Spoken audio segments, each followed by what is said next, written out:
کو جوڑنے کا ذریعہ سیمنٹ، کپڑے کو جوڑنے کا ذریعہ دھاگا و سلائی، کاغذ کو جوڑنے کا ذریعہ گوند اور لوہے کو جوڑنے کا ذریعہ ویلڈنگ۔ ہر چیز کو جوڑنے کا ایک طریقہ ہوتا ہے، اس سے ہٹ کر وہ چیز نہیں جوڑ سکتی۔ اسی طریقے سے انسانیت کے دلوں کو جوڑنے کا ذریعہ وہ ایمان اور اسلام والی زندگی ہے، ایمانی زندگی۔ چنانچہ قرآن نے کہا اگر آپ پوری دنیا کی دولت بھی خرچ کر دیتے ان کے دل نہ جڑتے، ولیکن اللہ بینہم، لیکن اللہ نے ان کے دلوں میں محبت پیدا کر دی، جوڑ پیدا کر دیا، الفت پیدا کر دی۔ وہی جو مرغی کے ایک چوزے پر لڑنا شروع کرتے ہیں اور 40 سال تک وہ حرب بسوس جاری رہتی ہے، اللہ نے ان میں ایسا جوڑ پیدا کیا کہ عرب اور عجم، کالے اور گورے، انصار اور مہاجرین، شہری اور دیہاتی، ایسے ان کے دل آپس میں جڑے کہ معلوم یہ ہوتا تھا کہ یہ ایک ماں باپ کی اولاد، ایک ماں باپ کی اولاد۔ آپ غور فرمائیں کہ بلال حبشہ سے آئے، حضور صلی اللہ علیہ وسلم کی خدمت میں پہنچے، قریشی نہیں ہے، عرب نہیں ہے، ان کی قوم کے قبیلے کے نہیں ہیں، وہ خونی رشتہ نہیں ہے، لیکن آئے اور امت مسلمہ کا فرد بنے، ایسے جڑے کہ جس دن کالے بلال کا انتقال ہوا، فاروق اعظم رضی اللہ تعالیٰ جیسی جری شخصیت بول اٹھی، آج کوئی یہ نہ سمجھے کہ کسی غلام کا انتقال ہوا ہے، الیوم مات سیدنا، آج ہمارے سروں کا تاج چلا۔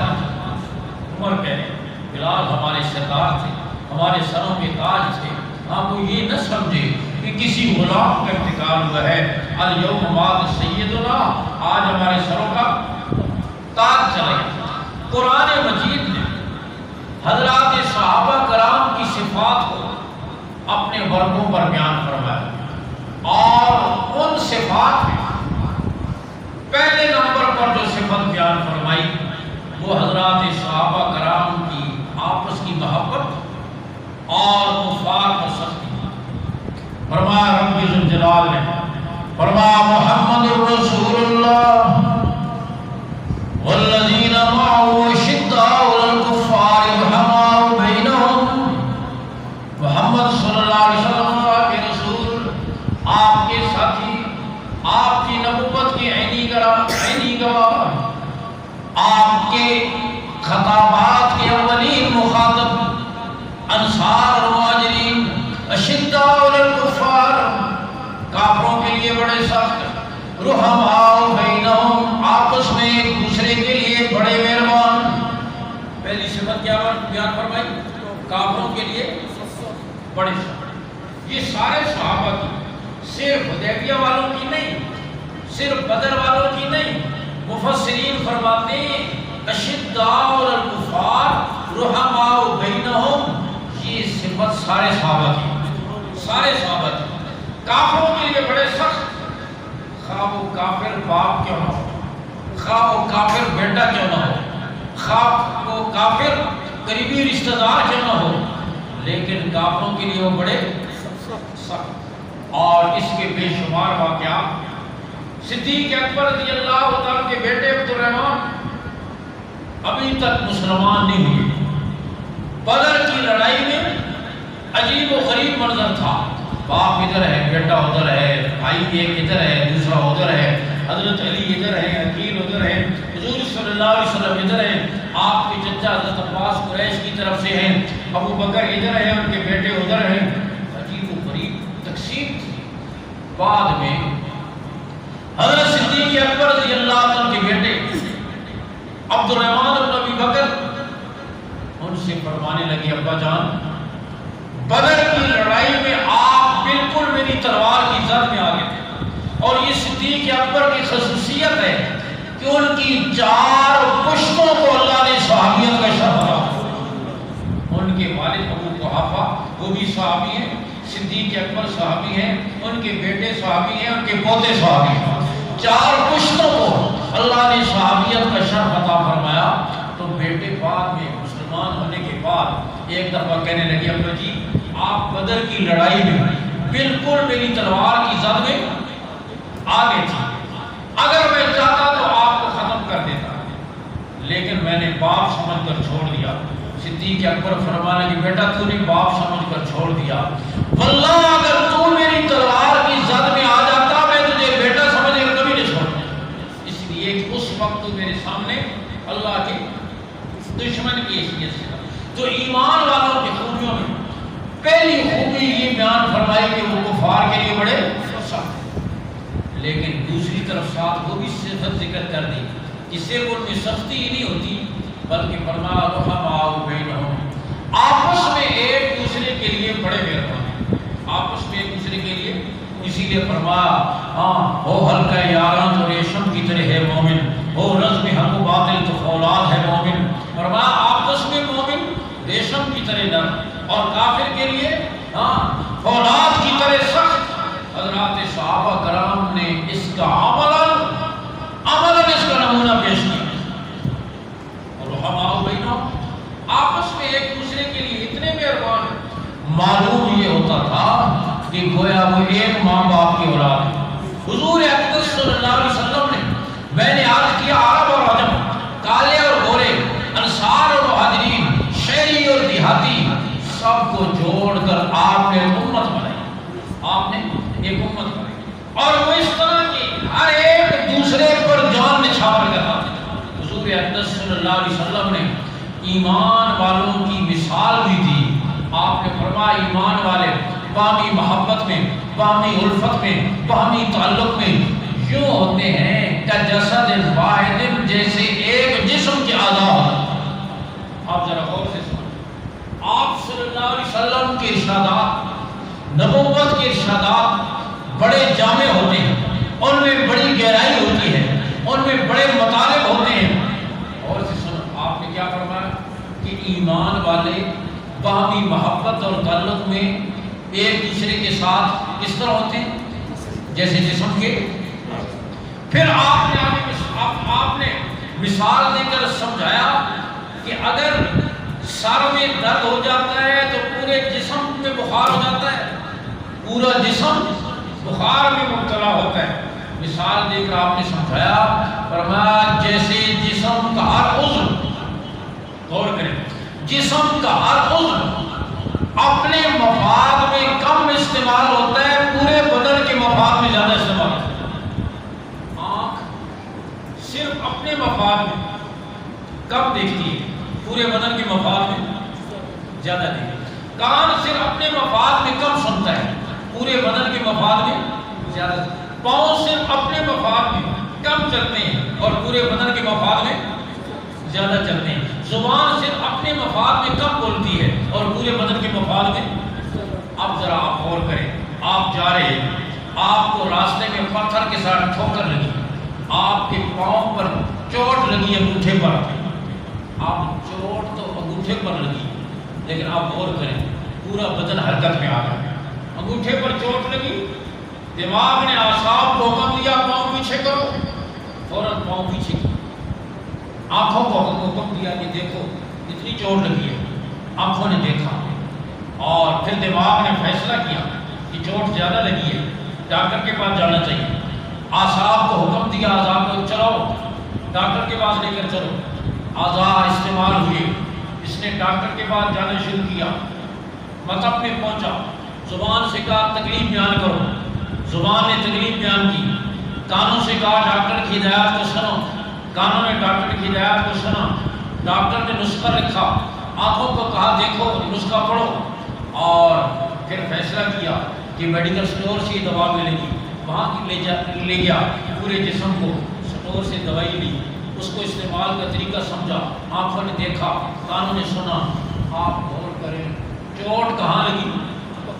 انگوٹھے پر، لیکن سر سے لے کر پاؤں تک پورا جسم انگوٹھے کے مفاد میں استعمال ہو رہا ہے یا نہیں ہو رہا ہے؟ پورا جسم انگوٹھے کے مفاد میں استعمال ہو رہا ہے۔ یہی مطلب ہے نبوت کے ارشاد کا کہ مسلمان باہمی مفاد میں ایک جسم کی طرح ہیں۔ مشرق کے مسلمان کو کوئی تکلیف پہنچے، مغرب کا مسلمان تڑپ جائے، کے مسلمان پر کوئی آفت آئے، پاکستان کا مسلمان اور دبئی کا مسلمان اس پر تڑپ جائے، برما کے مسلمان ذبح ہوں، دنیا بھر کے مسلمان تڑپ جائیں، ایمانی زندگی اور روحانی زندگی کا تقاضا یہ ہے جیسے جسم کے ایک عضو کی تکلیف پر پورا بدن بے چین ہو جاتا ہے۔ آپ کی داڑھ میں تکلیف ہوئی، پورا بدن بے چین ہو گیا، آپ پوری رات سو نہ سکے، گردے میں درد ہوا، پورا بدن بے چین ہو گیا۔ یہ نہیں کہ گردے میں درد ہو، دماغ کہے کہ گردے میں ہوا ہے کہ میرے مجھے تو نہیں ہوا، ہاں زبان کہے گردے میں ہوا ہے مجھے تو نہیں ہوا۔ یہ نہیں کہ مشرق کا مسلمان لاپرواہ ہو جائے کہ میں نے کوئی ٹھیکہ تو نہیں اٹھایا ہوا، وہ جانے ان کا کام جانے، ہم تو اس کی ذمہ دار نہیں ہیں۔ فرمایا یہ ایمانی زندگی نہیں۔ لیکن اگلی بات ہے،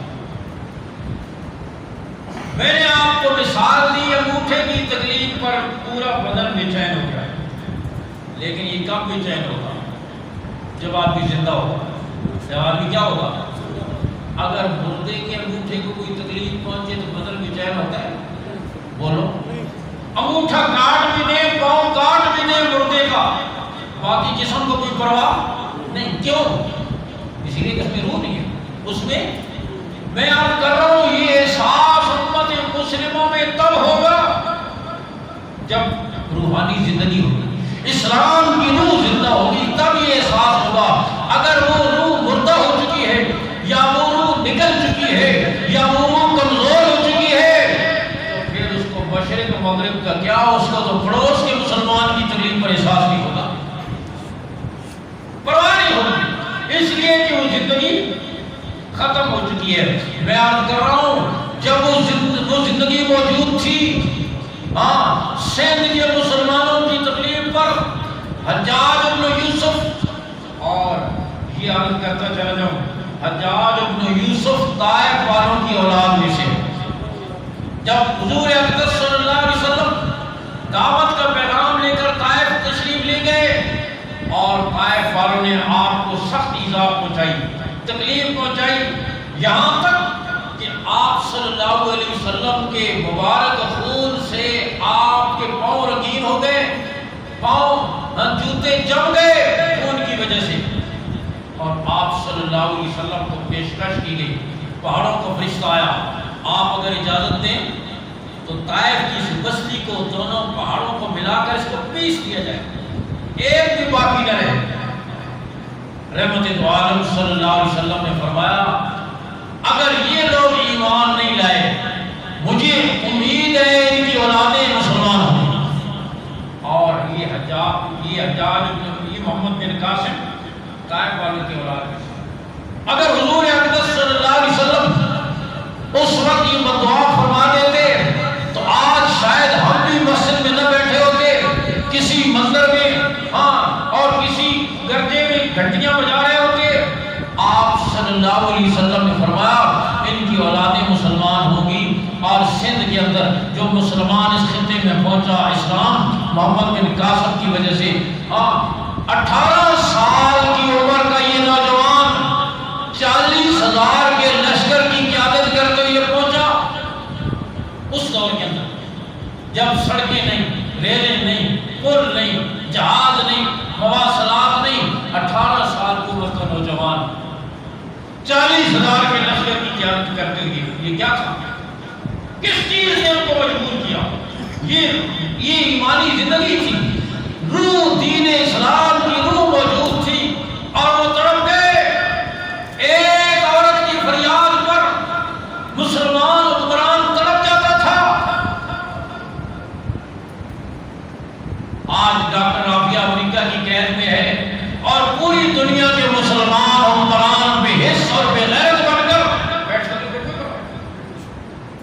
ان کا ایک بدماش گرفتار ہو جائے، ہم پورے پروٹوکول کے ساتھ قاتل کو دن دیہڑے پروٹوکول کے ساتھ رخصت کر دیتے ہیں، لیکن امت مسلمہ کہ یہ یتیم حکمران سارے مل کر کے ایک عورت کو، مسلمان عورت کی فریاد رسی نہ کر سکے۔ یہ کیا ہے؟ اس لیے کہ وہ دینی زندگی ختم ہو گئی، ایمانی زندگی جس پر یہ افسوس ہوا کرتا تھا، جس پر مسلمان تڑپ جاتا تھا، وہ ایمانی زندگی اور اس روح کے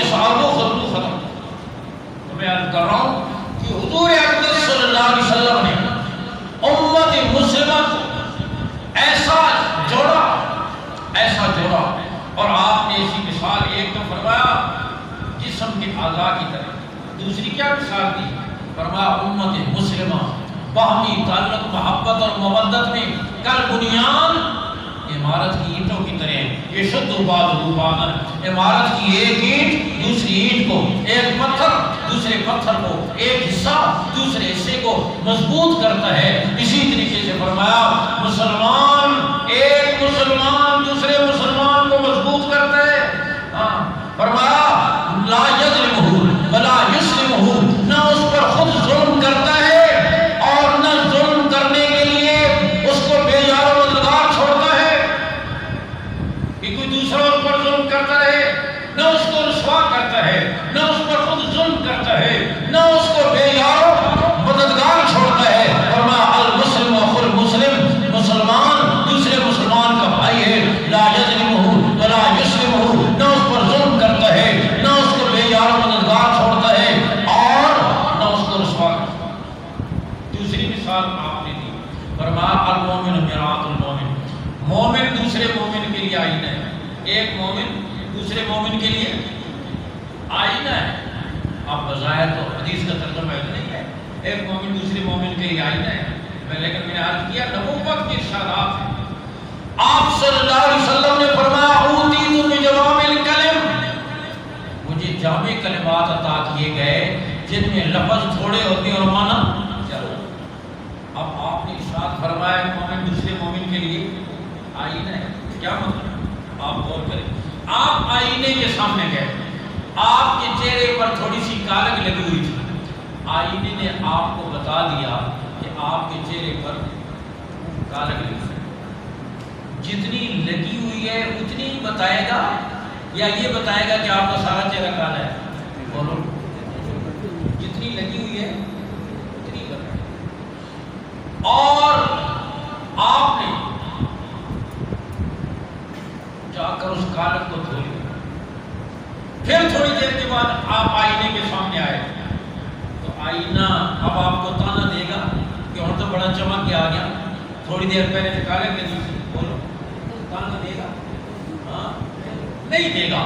فرمایا جیسے آئینہ تانا نہیں دیتا، مومن بھی تانا نہیں دیتا۔ اور تو بڑا نیک بن گیا، سوچو یہ کھا کے بلی آج کو چلی، پہلے تو اس طرح سے۔ ہاں فرمایا جیسے آئینہ تانا نہیں دیتا، مومن بھی دوسرے مومن کو تانا۔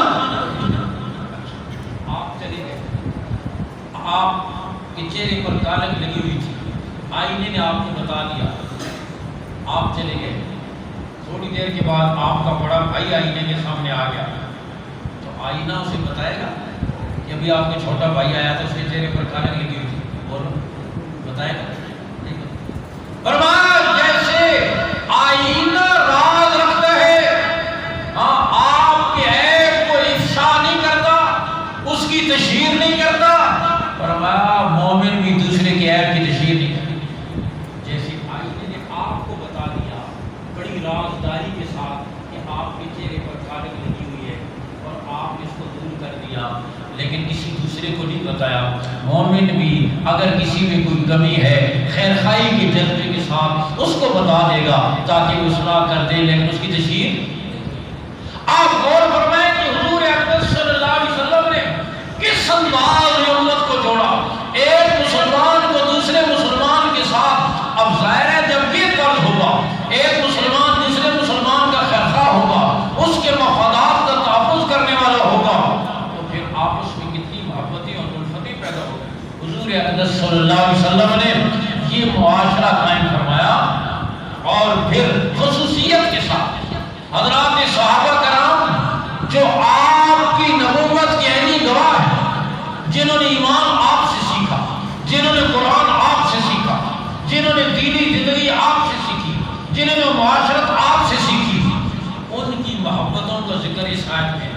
فرمایا محمد الرسول اللہ والذین معه اشداء علی الکفار رحماء بینہم، محمد صلی اللہ علیہ وسلم اللہ کے رسول، ان کے ساتھی کافروں کے لیے بڑے سخت، ایمان والوں کے لیے بڑے نرم دل، تراہم دوسری سے تراہم رکعا سجدا، آپ کبھی دیکھیں گے انہیں رکوع میں، کبھی کبھی دیکھیں گے انہیں سجدے میں، آپ نے کبھی دیکھیں گے رکوع میں، کبھی دیکھیں گے سجدے میں، ان کی پوری پوری رات ایک ایک رکوع میں گزر جاتی ہے، پوری پوری رات ایک ایک سجدے میں گزر جاتی ہے۔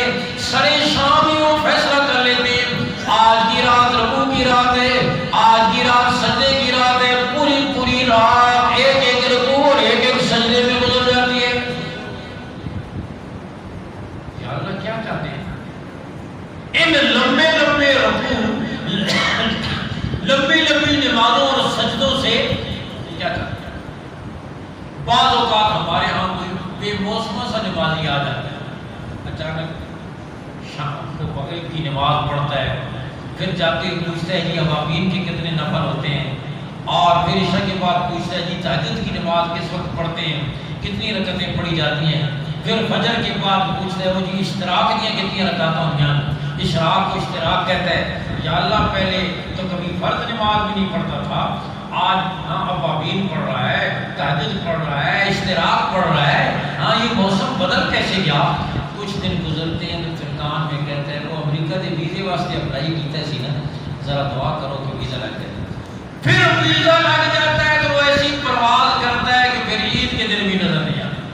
معلوم یہ ہوا کہ اس کے وظیفے، اس کے سجدے، اس کی نمازیں، اس کے نوافل، اس کی دعائیں اس مقصد کے لیے تھی، جب وہ پورا ہو گیا تو قرآن صحابہ کی عبادت کا ذکر کرتا ہے اور یاد رکھو انسان کو دھوکہ دے سکتا ہے ہاں، لیکن رب سے تو کوئی چیز پوشیدہ نہیں ہے نا، وہ تعلیم بذات صدور ہے۔ اور پھر صحابہ کی جماعت وہ ہے جن کا میرے رب نے قرآن کے برکوں پر اعلان کیا ہے کہ میں نے ان کے دلوں کے امتحان لیا۔ ان کے دلوں کا کس نے امتحان لیا ہے؟ دنیا کے ممتحنین سے آدمی بہت کچھ چھپا لیتا ہے، ہاں نقل کر لیتے ہیں لوگ، امتحان میں بہت کچھ گڑبڑ ہو جاتی ہے، لیکن امتحان لینے والا احکم الحاکمین ہو، ہاں اور پھر اس امتحان کا ذکر اور اس کا نتیجہ بھی میرے رب نے قرآن میں ذکر کیا۔ کیا فرمایا؟ فرمایا ان الذین یغضون اصواتهم عند رسول اللہ اولئک الذین امتحن اللہ قلوبهم للتقوی لہم مغفرۃ واجر عظیم۔ میرے محبوب کے جان نثار جو اپنی آوازوں کو حضور کے سامنے پست رکھتے ہیں، اپنی آوازوں کو حضور کے سامنے اونچا نہیں کرتے، میں نے ان کے دل کی کتاب میں سے، ان کے دل کی کتاب میں سے تقوی کے سبجیکٹ کے امتحان لے لیا ہے۔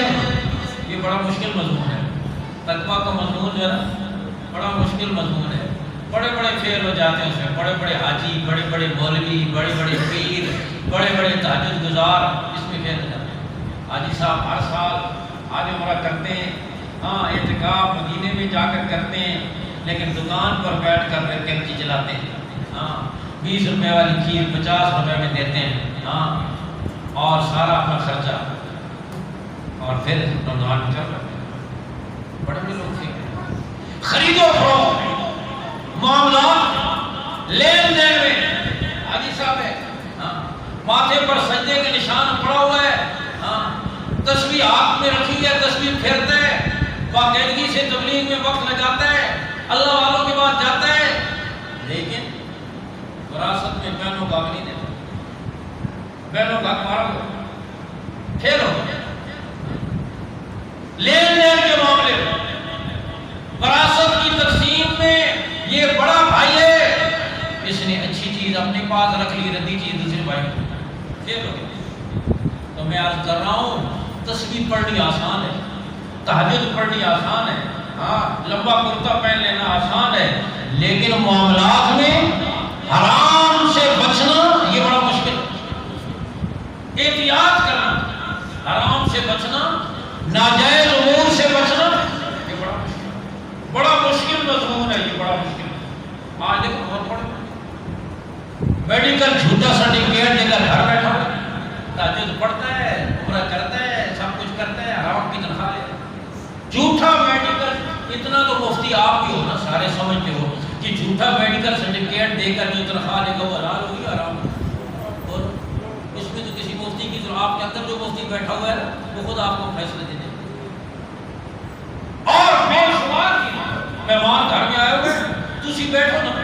کہ میں ذرا حاضری لا کے آیا. اب وہ کیا حاضری لگا کے, حاضری ادھر لگی ہوئی ہے, ہاں, اور بیٹھو ہو گھر میں, دفتر میں حاضر نہیں ہے, گھر میں حاضر ہے. تو بتاؤ اس دن کی تنخواہ حلال ہوگی یا حرام ہوگی؟ بولو. چھٹی کا وقت 4 بجے کا ہے, یہ 12 بجے نکل آتا ہے تاج دے کر. اب یہ تنخواہ حلال ہوگی یا حرام ہوگی؟ بولو. تو میں عرض کر رہا ہوں اس موقع پر بڑے بڑے لوگ اس مضمون میں فیل ہو جاتے ہیں, بڑے بڑے لوگ فیل. لیکن میرے رب نے کیا فرمایا؟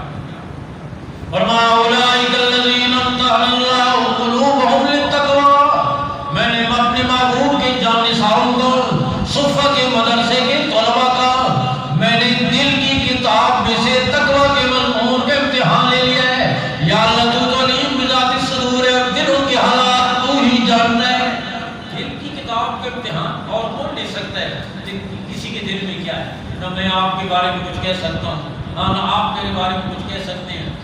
غزوے میں صحابی کے سامنے کافر آیا, صحابی نے تلوار اٹھائی, اس نے کلمہ پڑھ لیا, صحابی نے پھر بھی ان کو قتل کر دیا. آپ صلی اللہ علیہ وسلم سخت ناراض ہوئے. آپ نے فرمایا تو نے کیوں قتل کیا؟ کہا حضور اس نے تو قتل کے ڈر کی وجہ سے کلمہ پڑھا تھا, کوئی صحیح تھوڑا ہی پڑھا تھا. آپ نے فرمایا اللہ شکک کا قلب ہوا, تو نے اس کا دل چیر کر دیکھا تھا کہ ڈر کی وجہ سے پڑھا ہے یا صحیح پڑھا ہے؟ کل قیامت کے دن جب یہ کلمہ لے کر آئے گا تو اس کے کلمے کا کیا جواب ہے؟ دل کے حالات کو کوئی نہیں جانتا, علیم بذات الصدور وہی ہے, لیکن رب جانتا ہے نا. رب نے کیا کہا؟ اولئک الذین امتحن اللہ قلوبہم للتقوی. میں نے اپنے محبوب کے شاگردوں کی دل کی کتاب میں سے تقوی کے مضمون کا امتحان لے لیا کہ میرا ڈر کتنا ہے, میری محبت کتنی ہے, میرا خوف کتنا ہے, معاملات میں احتیاط کتنی ہے. میں نے ان کی دل کی کتاب میں سے تقوی کے مضمون کے امتحان لے لیا. یا اللہ تجھ سے تو کوئی چیز پوشیدہ نہیں, پھر نتیجہ کتنے فیصد رہا؟ آپ نے امتحان لے لیا اپنے محبوب کے شاگردوں کا, صفہ کے مدرسے کے طلباء کا, نتیجے کی کیا پرسنٹیج رہی, نتیجہ کتنا رہا؟ فرمایا لہم مغفرۃ و اجر عظیم. 100% رہا, سارے جنتی ہیں, سب کے لیے مغفرت اور اجر عظیم ہے. وَقُلْنَا وَعَدَ اللَّهُ الْحُسْنَىٰ, سارے جنتی ہیں. لہم مغفرۃ و اجر عظیم, ان کے لیے مغفرت اور اجر عظیم ہے. رضی اللہ عنہم ورضوان, میں ان سے راضی ہو گیا, وہ مجھ سے راضی ہو گیا. تو میں نے عرض کیا صحابہ چنے ہوئے لوگ ہیں, اور غور کریں یہ ماضی حال مستقبل تو ہمارے لیے ہے نا, رب کے لیے تو سارے زمانے برابر ہیں. جب رب نے ان کے لیے اعلان کر دیا کہ یہ سارے جنتی ہیں اور میں ان سے راضی ہو گیا, تو آپ بتاؤ اس میں کوئی امکان ہو سکتا ہے کہ بعد میں وہ پھر گئے ہوں؟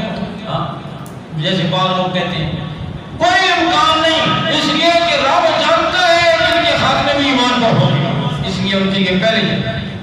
تو خیر میں عرض کر رہا تھا کہ قرآن نے, رب نے ان کی عبادت کی تعریف کی. تراہم رکعاً سجدا, آپ کبھی دیکھیں گے انہیں رکوع میں, کبھی دیکھیں گے انہیں سجدے میں. یا اللہ یہ لمبے لمبے رکوع, رات بھر کی عبادت میں یہ کیا چاہتے ہیں؟ فرمایا یبتغون فضلا من اللہ ورضوانا, کچھ نہیں چاہتے, سیم و زر کے متلاشی نہیں, دولت کے امپار نہیں چاہتے, اقتدار نہیں چاہتے. یبتغون فضلا من اللہ ورضوانا, میری رضا اور میرا فضل چاہتے ہیں. آپ نے اعلان, جو دلوں کے امتحان لینے والا رب ہے, اس نے کیا کیا؟ میرے محبوب کی جانثار ان عبادتوں سے اور کچھ نہیں چاہتے, میرا فضل اور میری رضا چاہتے. عبادت تو سارے ہی کرتے ہیں نا, لیکن عبادت وہ ہے کہ عبادت جس کی جائے معبود کہہ دے کہ میری عبادت. لڑکی دلہن بنی, بناؤ سنگھار کیا, زیور پہنا, عورتوں نے آ کر اس کے زیور کی, جوتوں کی, لباس کی, اس کی میچنگ کی, بناوٹ کی, سنگھار کی, تعریف کی, لیکن وہ کسی کی تعریف پر کوئی خاص خوش نہیں ہوئی, اس نے کوئی رد عمل کا اظہار نہیں کیا. کسی عورت نے کہا اتنی عورتوں نے تمہاری تعریف کی ہے, تم نے کسی عورت کی تعریف پر خوشی کا اظہار نہیں کیا. وہ کہے گا جی ان کی تعریف سے مجھے کیا فائدہ, ان کی تعریف تو فضا میں تحلیل ہو جائے گی,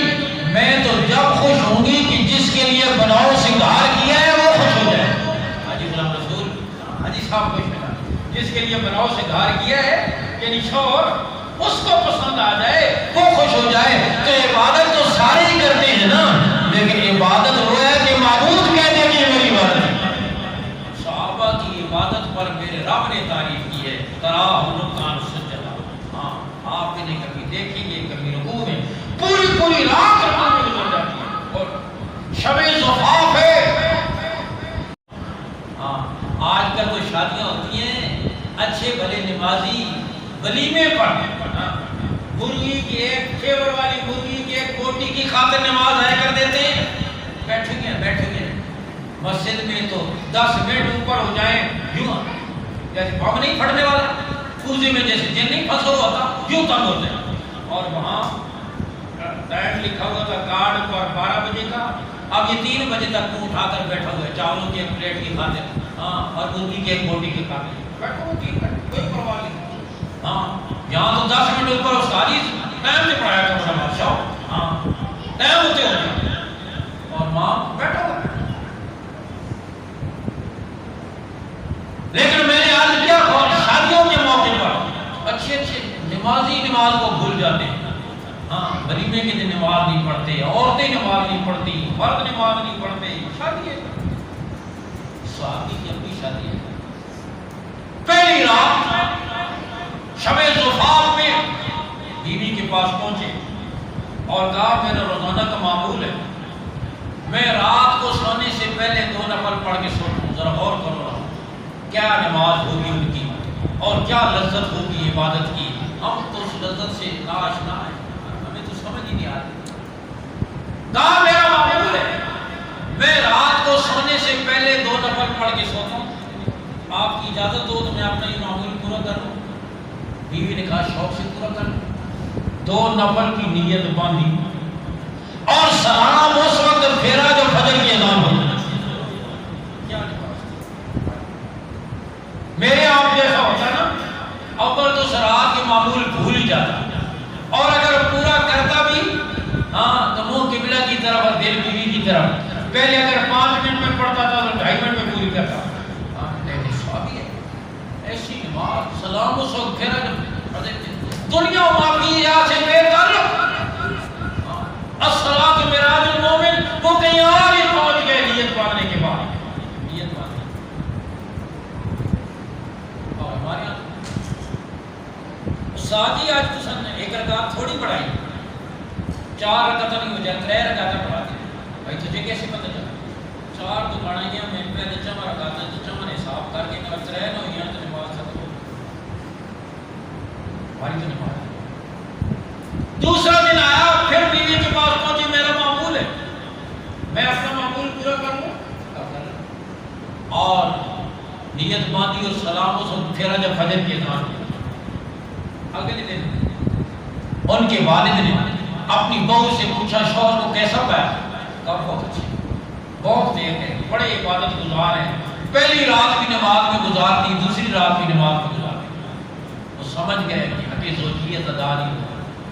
حضور صلی اللہ علیہ وسلم کے پاس شکایت لے کر گئے، حضور انہیں سمجھائیں۔ آپ نے بلا کر فرمایا تیرے جسم کا بھی تیرے اوپر حق ہے، تیری بیوی کا بھی تیرے اوپر حق ہے، تیرے اہل و عیال کا بھی تیرے اوپر حق ہے، تو اللہ کی عبادت بھی کر، ان کے حقوق بھی ادا کر، بل زوجک علیک حقا، تیری بیوی کا بھی تیرے اوپر۔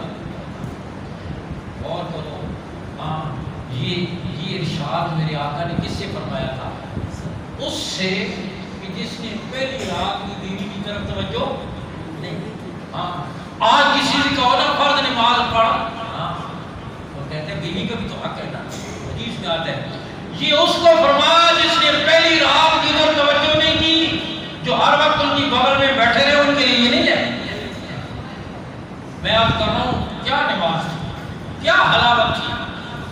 آپ صلی اللہ علیہ وسلم نے اس انداز میں تربیت فرمائی، فرمایا تراہم رکعن سجدا، آپ کبھی دیکھیں گے رکوع میں، کبھی دیکھیں گے سجدے میں، یبتغون فضلا من اللہ ورضوانا، اللہ کا فضل اور اس کی ان صفات۔ میں نے عرض کیا پہلی صفت کیا بیان فرمائی؟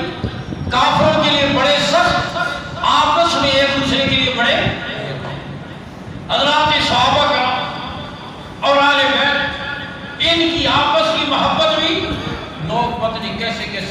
جھڑتے ہیں کہ اہل بیت اور صحابہ کی آپس میں چپکلش تھی، یہ تھا وہ تھا. آپ یقین کریں، ہاں قرآن جب کہہ رہا ہے کافروں کے لیے بڑے سخت، آپس میں ایک دوسرے کے لیے، اور پھر ان کی آپس کی محبتوں کا کیا کہنا، آپس کی محبت اور الفت کا کیا کہنا. حضرت عمر رضی اللہ تعالیٰ عنہ کو بیٹی دی حضرت علی رضی اللہ تعالیٰ عنہ نے. اب سنیں نا، حضرت عمر رضی اللہ تعالیٰ عنہ کو بیٹی دی کس نے؟ حضرت علی رضی اللہ. ام کلثوم رضی اللہ تعالیٰ عنہ، اور یہ ام کلثوم کون ہے؟ سیدہ فاطمہ رضی اللہ تعالیٰ کی بیٹی.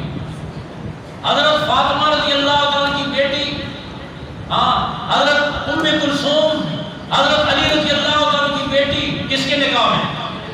بولو کس کے نکاح میں؟ حضرت عمر رضی اللہ تعالیٰ کے نکاح میں. تو گویا حضرت عمر حضرت علی کے کیا ہوئے؟ کیا ہوئے؟ بولو داماد ہوئے. ہاں حضرت علی رضی اللہ تعالیٰ کیا ہوئے؟ سسر ہوئے. اور حضرت فاطمہ رضی اللہ تعالیٰ، سیدہ فاطمہ رضی اللہ تعالیٰ حضرت عمر کی کیا ہوئی؟ ساس ہوئی. آپ اندازہ کریں آپس میں آل بیت اور صحابہ کی الفتیں اور محبتیں. حضرت صدیق اکبر رضی اللہ تعالیٰ کے پوتے، ان کی بیٹی قاسم بن عبد الرحمن بن ابی بکر، ان کی بیٹی فروا، جہباز نے ان کا نام فاطمہ لکھا ہے.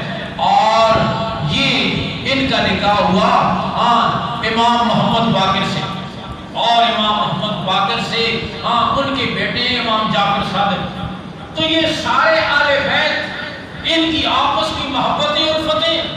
اور پھر غور کریں، جس سے محبت ہوتی ہے اپنی اور عقیدت ہوتی ہے، آدمی اپنی اولاد کے نام اس کے نام پر رکھتا ہے یا جس سے دشمنی ہوتی ہے اس سے رکھتا ہے؟ ہمارے دوست کہنے لگے میرے کزن ہے اور متحریہ قسم کا، بڑا دین دشمن قسم کا، علماء دشمن قسم کا آدمی ہے، اور اس کا بیٹا ہوا. کہنے لگا نام کیا رکھوں؟ میں نے کہا فرعون یا قارون رکھ دو. تو غصے ہو گیا، مجھ سے لڑنے لگا، یہ تم نے کیوں کہا؟ میں نے کہا دین سے تو ویسے بیزار ہے، دین سے تجھے ویسے تعلق نہیں ہے. اور فرعون بڑا بادشاہ تھا اور قارون بڑا خزانے والا تھا، ان کے ناموں پر رکھ دو نا نام. لیکن وہ بے دین آدمی بھی اس کے نام پر، ان کے نام پر نام رکھنے کے لیے تیار نہیں. تو آدمی اپنی اولادوں کے نام رکھتا ہے اس کے نام پر جس سے اسے کیا ہو؟ عقیدت ہو، محبت ہو. حضرت علی رضی اللہ تعالیٰ کے مختلف شادیوں سے 11 بیٹے ہیں. کتنے بیٹے ہیں؟ 11 بیٹے. اور ایک بیٹے حضرت حسن ہے، حضرت حسین ہے، محسن ہے. اور حضرت علی رضی اللہ تعالیٰ کا ایک بیٹا ہوا، اس کا نام انہوں نے ابو بکر رکھا.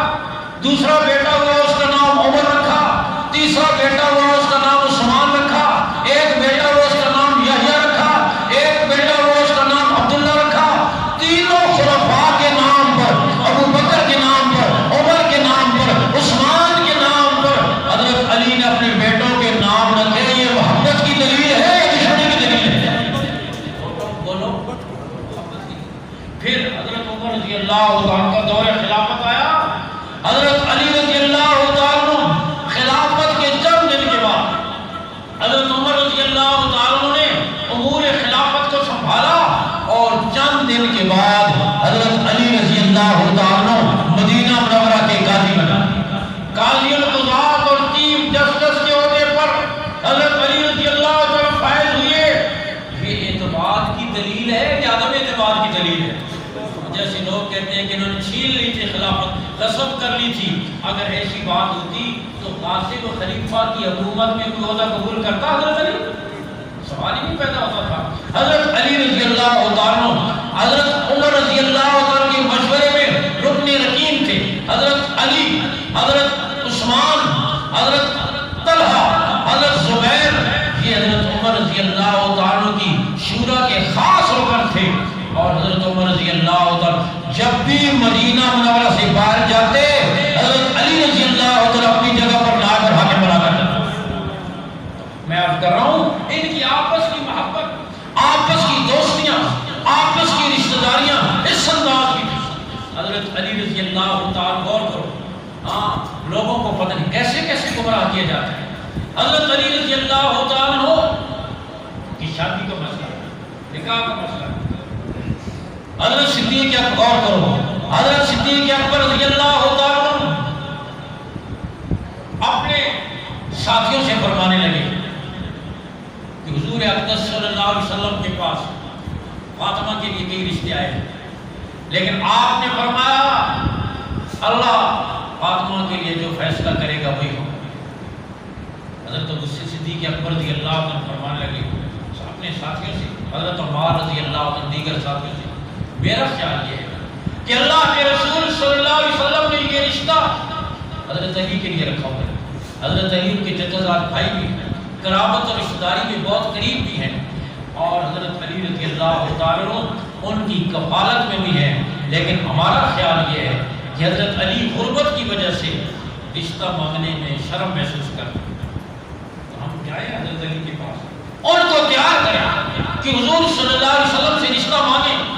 حضرت صدیق اکبر رضی اللہ تعالیٰ ساتھیوں کو لے کر اور حضرت علی کے گھر پہ تشریف لے کر، وہ ایک یہودی کے باغ میں مزدوری کر رہے تھے، اونٹ لے کر گئے ہوئے تھے اور وہاں کنویں سے پانی نکال رہے تھے، یہ ذرا گئے، اور حضرت صدیق اکبر رضی اللہ تعالیٰ نے فرمایا علی تم قرابت میں حضور صلی اللہ علیہ وسلم کے سب سے قریب ہو اور بڑے اوصاف اور خوبیوں کے حامل ہو، میرا خیال یہ ہے کہ اللہ کے رسول نے یہ رشتہ تمہارے لیے رکھا ہوا ہے، تو تم کیوں نہیں حضور صلی اللہ علیہ وسلم سے یہ رشتہ طلب کرتے؟ حضرت علی کی آنکھوں میں آنسو آ گئے اور فرمایا ابو بکر، میرے بھائی ابو بکر، تو نے میرے دل کی بات کی لیکن غربت مانی، اخراجات کی تنگی کا مسئلہ ہے۔ حضرت صدیق اکبر رضی اللہ عنہ فرمایا تم اس کی فکر نہ کرو، تم جاؤ حضور صلی اللہ علیہ وسلم، حضور اقدس صلی اللہ علیہ وسلم کے پاس گئے، ان حضرات نے بھیجا، اور کرو ایسے آپس میں محبت اور تعلق، ان حضرات نے بھیجا، حضرت علی رضی اللہ عنہ گئے، دبے لفظوں میں حضور صلی اللہ علیہ وسلم سے رشتہ مانگا، آپ نے فرمایا فاطمہ بالغ ہے، ان سے پوچھنا پڑے۔ حضرت علی مسجد میں بیٹھے گئے، حضور صلی اللہ علیہ وسلم حجرہ مبارکہ میں تشریف لے گئے، سیدہ فاطمہ رضی اللہ عنہ نے پوچھا کہ حضرت علی نے آپ کا رشتہ مانگا ہے۔ حضرت فاطمہ نے کیا پیارا جواب دیا، انہوں نے فرمایا ایک روایت میں حضرت فاطمہ خاموش ہو گئی لیکن چہرے سے کسی ناگواری کے اظہار نہیں کیا، اور دوسری روایت میں ہے کہ سیدہ فاطمہ فرمانے لگی آپ اللہ کے رسول اور میرے والد محترم، آپ سے زیادہ میرا خیر خواہ کون ہو سکتا ہے، جس چیز پر آپ راضی ہیں میں بھی راضی ہوں۔ اور اس سے یہ اصول بھی معلوم ہو گیا کہ والدین کو چاہیے کہ اولاد سے اجازت طلب کریں، اولاد بیٹی بالغ ہے اس کی اجازت طلب کریں، اور اولاد کو چاہیے اور والدین کو چاہیے کہ اولاد کی مناسبت کا اہتمام، مناسبت کی رعایت رکھیں۔ ہاں یہ بعض اوقات بڈھے بڈھیاں اندر دھن جاتے ہیں، ہاں اپنی زندگیاں گزار لیتے ہیں اور پھر اس کے بعد ان کو کوئی کی زمین پار نہ جائے۔ پھر ہمارے واقعات ہمارے علم میں آتے رہتے ہیں، لوگ ہمارے پاس آتے رہتے ہیں۔ ایک دادی نے زبردستی بیٹے کے گردن پہ پاؤں رکھ کر اس کی بیٹی جس نے ماسٹر کیا ہوا تھا شہر میں پڑھنے والی، اپنے اس پوتے کو دلوا دی کہ جو گاؤں میں جانور چراتا تھا اور ان پڑھ تھا، پیٹرن بھی نہیں کیا ہوتا۔ اب دیکھو شریعت نے مناسبت کا خیال رکھنے کا حکم دیا، کفر اور برادری، عمر میں، شکل و صورت میں، مال میں، پیشوں میں، خاندان میں، دینداری میں، ساری چیزوں میں۔ ہاں یہ فرمایا ترجیح تم دین کو دو، باقی چیزوں کو ترجیح نہ دو، لیکن مناسبت ضرور دیکھو، اس لیے کہ زندگی گزارنی ہے۔ اب نتیجہ دادی کا جذبہ یہ تھا کہ ہماری جائیداد کہیں باہر نہ جائے، زمین کہیں اور نہ جائے، اور نتیجہ یہ ہوا سال بھی نہیں گزرا تھا طلاق گھر اجڑ گیا، خاندان بکھر گیا۔ اس لیے شریعت کے جو معاملات ہیں کہ کفر اور برابری کو دیکھو تو والدین کو چاہیے کہ مناسبت کا خیال رکھیں، اور اولاد کو چاہیے کہ خود سری سے فیصلے نہ کرے، بڑوں کے فیصلے کے احترام ہے۔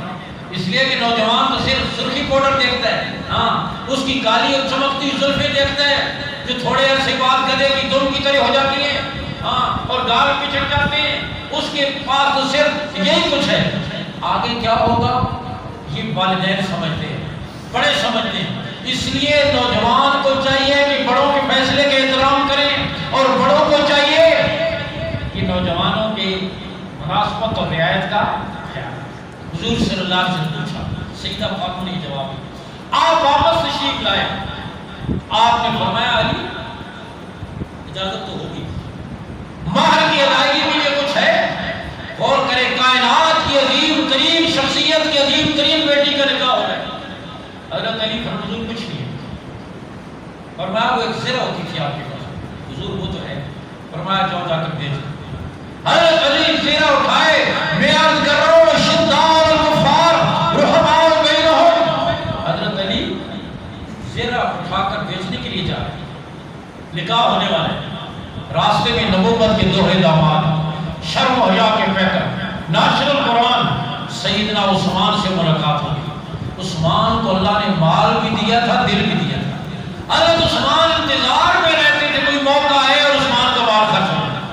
بعض لوگ تو ایسے ہوتے ہیں خود بھی خرچ نہیں کرتے، ان کے سامنے کوئی دوسرا خرچ کرے نا تو بھی ان کی جان نکلتی ہے، لیکن عثمان کی۔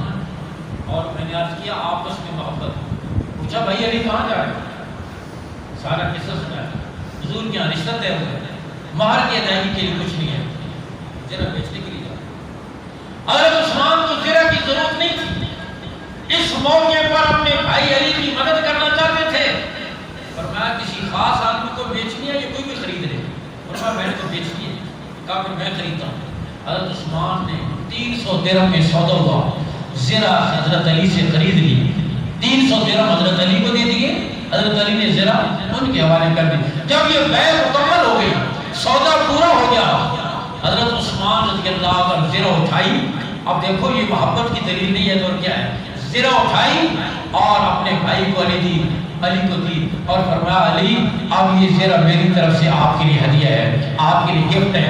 اور وہ تاریخی جملہ عثمان نے فرمایا جو عامل سب سے لکھنے کے قابل، فرمایا میرے بھائی علی کا اور میرے آقا کی لختی جگر کا نکاح ہو اور عثمان کا مال اس میں استعمال ہو جائے، عثمان کے لیے سے بڑھ کر سعادت کیا ہو سکتی ہے؟ میرے بھائی علی کا اور میرے آقا کی لختی جگر کا یہ ہے تراہم رکعا سجدا رحماء بینہم، آپس میں ایک دوسرے کے لیے یوں مہربان ہے۔ حضرت علی واپس آئے، حضور کا قصہ سنایا، حضور عثمان نے زرہ خریدی تھی اور پھر یہ معاملہ ہوا، انہوں نے زرہ حضرت حضور صلی اللہ علیہ وسلم نے حضرت عثمان کو برکت کی دعا دی، اور پھر وہ درہم حضرت علی رضی اللہ سارے اٹھا کر حضور کی گود میں رکھے۔ حضور صلی اللہ علیہ وسلم نے بھی نہیں پوچھا کہ کتنے ہیں، انہوں نے بھی نہیں بتایا کہ کتنے ہیں۔ آپ صلی اللہ علیہ وسلم نے ایک منٹھی اس میں سے دی درہم کی اور بلال کو دی، اور فرمایا جاؤ فاطمہ کے لیے خوشبو خرید کر، اور کچھ درہم لیے اور ابو بکر اور حضرت عمر رضی اللہ عنہ کے دیے کہ جاؤ بازار میں فاطمہ کے لیے کچھ کپڑے اور سامان خرید کر لاؤ۔ اور صحابہ فرماتے ہیں ہم صدیق اکبر کے ساتھ تھے اور ہم چیزیں دیکھتے جو صدیق اکبر پسند کرتے ان کی پسند کے مطابق ہم وہ خرید لیتے اور یہ حضرات خرید کر لائے۔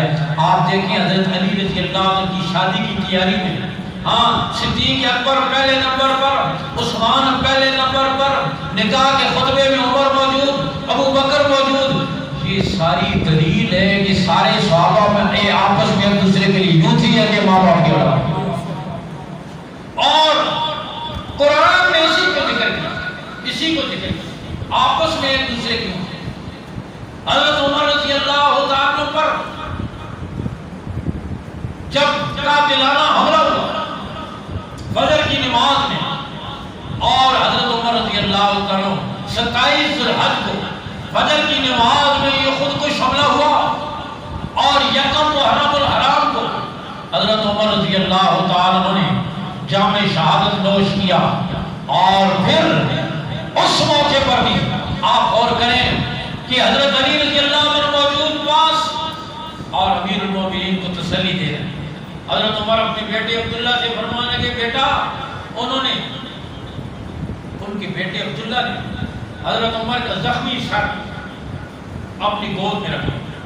فاروق اعظم فرمانے لگے لختی جگر میں نے کون سا اتنا اچھا قسم کیا کہ تم مجھے اتنی عزت دے رہے ہو، میرا سر زمین پہ رکھو، میں اپنا سر مٹی میں رکھ دوں، اللہ کو میری اس حالت پہ ترس آ جائے اور اللہ میری مغفرت کر دے۔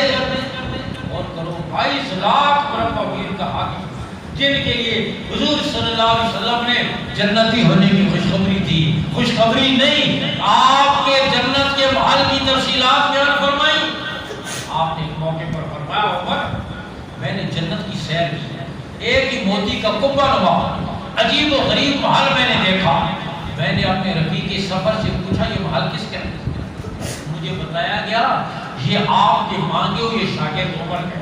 عمر میرا جی یہ چاہا میں اس محل میں داخل ہو جاؤں اور اس کو اندر سے دیکھوں، لیکن مجھے تیری غیرت کا خیال آ گیا کہ عمر بڑی غیرت والا ہے، یہ نہ کہے کہ میرے گھر میں میری اجازت کے بغیر کیوں۔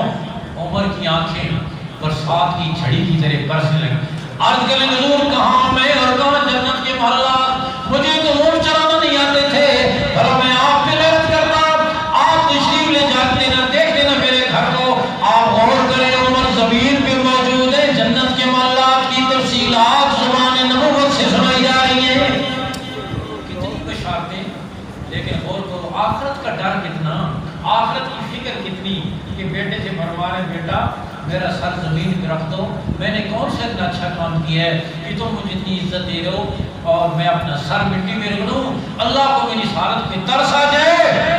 اللہ میں حضرت علی رضی اللہ عنہ موجود ہے، حضرت علی فرمانے امیر المومنین آپ کو زبان نبوت سے جنتی ہونے کی خوشخبری مل گئی، ہاں پھر آپ اتنا کیوں غم کرتے ہیں؟